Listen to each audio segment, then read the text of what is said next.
எங்கப்பா அந்த நாய் டெம்ப்ளேட்டு?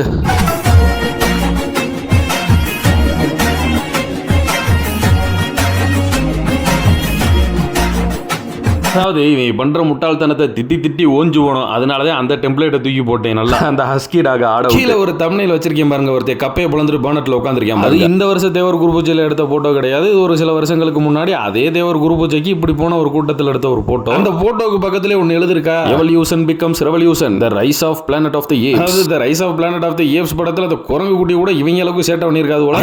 ஏங்க அந்த குரங்கு இவங்க கூட சேர்த்து அந்த குரங்குகளை அசிங்கப்படுத்துறியா? அந்த குரங்கெல்லாம் இன்டெலிஜென்ட்டா இருக்கும். இவங்களோட சேர்த்து பாவத்தை அந்த குரங்கை பத்தியே அசிங்கப்படுத்தி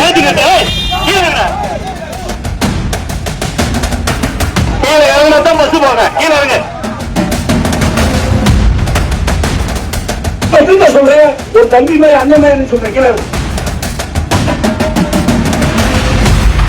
கீழே இறங்கி உள்ள உட்காந்துங்க. நீ அடுத்த வருஷம் அப்பதான் அங்க போக முடியும்.